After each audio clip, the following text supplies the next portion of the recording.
one of the last days of July, here from Chico, California, Tuesday, July 29th. We just completed a series which goes back well over 1,000 videos in the past 3 years. I've been attempting to convey to a general public a geometry of the sphere which holds great potential. Let us begin on that note. Potential. You may or may not be acquainted with David Bohm's extrapolation on quantum mechanics, in which he uses the word potential. Specifically, the way he entitled one of his books is infinite potential. This is a term which I would say requires some thought. Perhaps go back to the source and find out what is meant by infinite potential. But I don't care to do that because I think it's more important to take a more mystical approach. That's a trigger word, so don't let that daunt you. I'm not going to be mysterious. Mystical is meant, in my argot, my speech, mystical is as opposed to material. Somewhat like the word spiritual, which has several connotations and can be, I would say, an abused word, but then what can't be abused in the human realm. And speaking of the human realm, we'll be reading from an ancient text today. You may be acquainted with this book. I'm sure you've at least heard of it. It's called the I Ching, and it means essentially change. And change is another word which has quite an abstract meaning. What I intend to concentrate on today is this matter of potential. My intent was to show the potential of a different geometry, different than what? Linear geometry that we were taught in school. Maybe not mystical. We are all alike. Science has proved that, and so you can leave it at that. Can you? Of course not. Is the universe one thing? Of course it is. Can you leave it at that? No. And that's where this book comes in, an ancient Chinese text of enormous value. I used to consult this book all the time. I've owned at least 5 copies in 4 translations because I seek guidance. Well, guidance from where? This book, which is very well laid out by a German man, you'll see it says, the creative. The creative. That's the first of 64 hexagrams, and I want to pause right there. 64? Isn't that a magic number? It certainly is. You could say all numbers are potentially magical, right? Well, certainly the number 1 is magical. I say that the number 2 is magical. Many people throughout the centuries have said that 3 and 4 and 5 are magic numbers. 6 has a somewhat evil connotation for no particularly good reason, except we can say whatever we want about numbers and then just try to share that way. It's a vehicle of communication. The number 7 is extremely holy in certain contexts. So I do deal with the ancient texts. I know I'm supposed to be a scientist. What the devil are you doing with the ancient texts? You Western reprobate. Reprobate. It's retrograde reprobate. You're going backwards, you're falling backwards. Everyone knows that's evil. You're falling backwards into an abyss, the eternal damnation of brimstone hellfire. Isn't that obvious? Well, no, nothing's obvious. Everything is obvious, and therefore nothing is obvious. Does that make sense? Yes and no. How do you describe this mode of speech except, confusing and frustrating and infuriating? I don't mean to be that way. I'm trying to prime a part of your mind so that you'll be able to engage this text in a proper frame of mind. When I used to consult the I Ching, I did it according to, I'll just say, the ancient method that we know about, where you get yarrow sticks. And they should be about this long. They could be a little longer. It's about a foot long. And you need 49 of them. So you see mathematics is involved here. We have the number 49, which is 7 times 7. And then we have 64, which is 2 to the 6th power. Are these sacred numbers? Well, it's all in your mind. In context, perhaps. Certainly the 7 days of creation were considered, and I would presume are still considered to be holy in some way, because it makes your mind focus on the number 7. Why 7? Why Langley, Bob? For those of you who've seen the Russia House, I hope you got a yuck out of that. Okay. So the very first hexagram. What is a hexagram? Let's pause. We're talking about a method of divination, which to the Western mind, I would just have to say, objectively, is considered to be superstitious. Well, those goddamned Chinese are fucking anti-Christian. No! Don't ever think that way. I'm trying to do something here with you together that's going to help both of us. In order to communicate with each other, and let's pause right there. Why do we do that? Well, when we're goo-gooing and gaga-ing at mommy, if we're attempting to have a meeting of minds for some reason. Maybe it's to get milk. Maybe you need to be cleaned. And then you get older and then communication becomes more structured.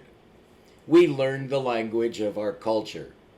I learned English. That was the first language I learned, although that has been debated, that perhaps I learned gibberish first because kids will make up their own language if given half a chance.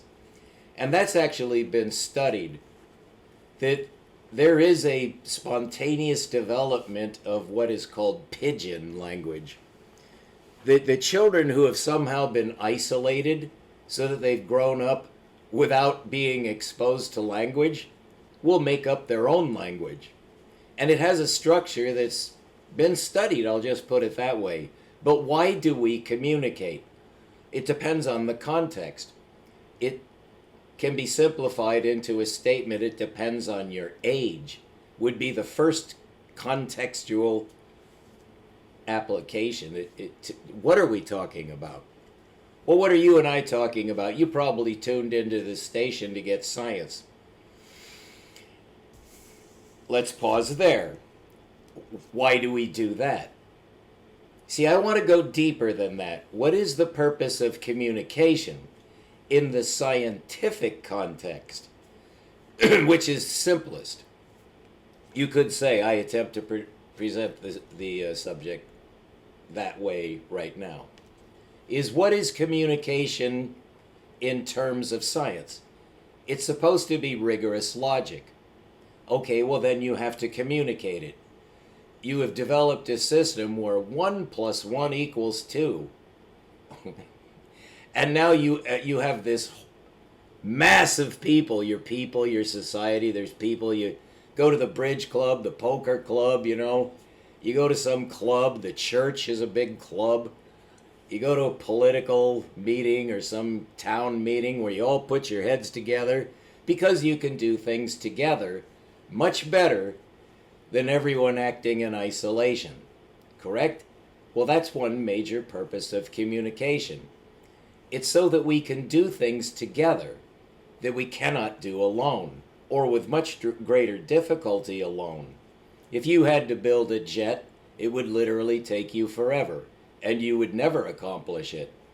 But if you get a nation full of slaves, whether willing or not, to work on something that the government will help you organize, you have a governing body, well then you get Satan. So for the ultimate good among humans in the cultural and societal sense, you have to take the bad with the good. Did the United States start out well? We like to think so. I don't see how anybody could say that, but I was raised to believe so, and somehow that stuck with me. I still fall into the same trap of saying that I'm an American. It really doesn't have any meaning whatsoever any longer to me, except I was born on this continent and I have a spiritual link with this earth. But isn't it supposed to be the whole earth? No, there are oceans. I'm just trying to widen your mind. I'm not trying to narrow your mind to something that I want to present. But of course, that's exactly what I'm doing. But I don't want this to be a convergence on a pinpoint focus. Like I want you to understand that 1 + 1 = 2 and teach you the principles of addition. I mean that as an example. What I want is for us, you and I together, and whoever wants to join in, to expand our minds to a new level where we're functioning much more efficiently because there are more of us. And I'd like to make a suggestion because I am a religious man. I was converted, I'll just say, to the way of heaven at the age of 17. It was a very specific event. I'm very similar to Paul the Apostle in that sense, although I doubt that I can do miracles, you know. But in the sense that he was really just an ignoramus, he actually was a murderer, and he paid for it. I won't tell you how, it's too hideous for words, but he survived the 2 whippings he got at the hands of the people I'm no longer allowed to name because they're taking over the world right now. And maybe you can guess who they are, but I can't name them. It's a political football. But you know who I mean. So Paul was one of those people, and he tried to murder people who were against the current government. But he was riding his horse one day, and he had a horse because he was rich. And Paul served the Sanhedrin, which is very much like the Congress of the United States. I hope you realize I'm a lighthearted man. I like to be jolly. I think if you're having fun and you're on the verge of laughter at all times, you're probably as close to heaven as you're ever going to get. Now, that's just me. I'm just trying to give you something to think about that might help you. Well, my first advice is lighten up. Because this is not meant to be like, oh God, he's going to teach us from a goddamn Chinese book. He's probably some kind of boring, dry scholar. He's just dried up, and now we have to subject ourselves to this? No. I'm going to go play a video game. Now, I want to give you choices. And this is a language. It's not Chinese. This book actually was written in German. That is the translation. And then it was translated from Richard Wilhelm's German to English. So this is a twice translated text in this edition. So without further ado, I hope this explains itself, because that's what the book is meant to do, is to explain itself. But if you're not Chinese and you didn't live 1,000 years ago, it may be a little foreign. But isn't the universal language available to all of us? Yeah, but you still have to learn it. All right, I'm not trying to draw you into a trap, with carrots and a rope. And I'm not trying to push you off a cliff. So let's go. This is the very first hexagram. And I had pause there to explain to you that you'll see that a hexagram is made of 6 lines. And just notice they're all solid. But they can be broken. Now I'm just going to assume you already know that, but I wanted to point out to you that if there's just one line and there are 2 choices, that's called binary. If you have 2 lines, each with 2 choices, that's 2 to the 2nd power.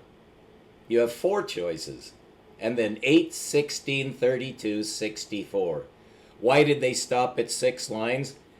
3 days ago, I did a consultation on this book based on the number 42.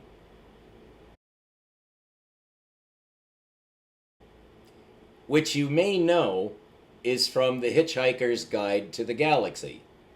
And I asked the man who told me this, because I haven't read Hitchhiker's Guide to the Galaxy. And I asked him, well, why is the number 42 considered to be the answer? And he tried to tell me, but there was a language gap. He knew what he wanted to tell me, but he couldn't. I tried to get it, and maybe I'm the dumb one, but I don't think this has to do with being dumb. It's that the language that brings the two minds together didn't exist. We had to invent it on the fly. I'm like, what do you mean it's symmetrical? So I said, you know what we're going to do? I'm going to use the I Ching method.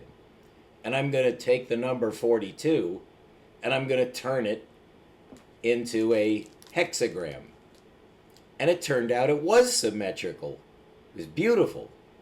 Now this system of gua, as they're called, there are 64, and they each have a name. And what do they represent? You may know, or you may think you know, but this book is actually going to tell us another angle on that, because some concepts you actually can't get it at the first shot because it has too many implications.